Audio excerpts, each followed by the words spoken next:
నేను పక్కకెళ్ళి ఆడుకో అని ఒక లెటర్ రాసినట్టు వైరల్ అవుతుంది కదా.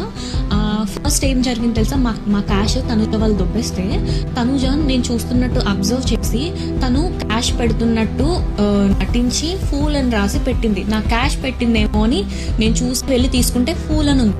ఇదేంటి ఫూల్ అని ఉందా, ఓకే తను ఇలా ప్లే చేసిందా అని అనుకున్నా. తర్వాత మా పానీపూరి స్టాల్లో పీనట్ బాక్స్ అనేది తను దొబ్బేసి తన ర్యాక్ పౌచ్లో పెట్టుకుంది. నేను నా మనీ వెతుకుతుంటే కరెక్ట్గా నాకు పీనట్ బాక్స్ కనిపించింది. పీనట్ బాక్స్ వెతుక్కోవడానికి ఎలాగో వస్తుంది కదా అని పక్కకెళ్ళి ఆడుకోపో అని రాసా. ఎందుకంటే ఫస్ట్ తను స్టార్ట్ చేసింది ఫూల్ అని రాయడం, బట్ ఇక్కడ ఉల్టా చూపించారు, రివర్స్ చూపించారు. ఫస్ట్ నేనే పక్కకెళ్ళి ఆడుకోపో అన్నట్టు చూపించారు. నాకెందుకు అంత ఎక్స్ట్రాలు? ఫస్ట్ ఎవరైనా స్టార్ట్ చేస్తేనే కదా నేను అలా చేస్తాను. ఆ అమ్మాయి ఫూల్ అని రాసినప్పుడు కూడా నేనేం రాయలేదు. స్టిల్ నా మనీ వెతుక్కోవడానికే నేను వెతుక్కోవడానికి వెళ్తే నా పీనట్ బాక్స్ తను దొబ్బేసి అక్కడ దాచుకుంది. అది దాచుకుని అప్పుడు నేను ఆ లెటర్ రాయడం జరిగింది. ట్రోఫీ ఆల్రెడీ తనుజ అని టీం వాళ్ళందరూ ఫిక్స్ అయిపోయినప్పుడు రిమైనింగ్ వాళ్ళందరినీ తీసుకొచ్చి ఎందుకు ఫూల్స్ని చేయడానికి తీసుకొచ్చారా?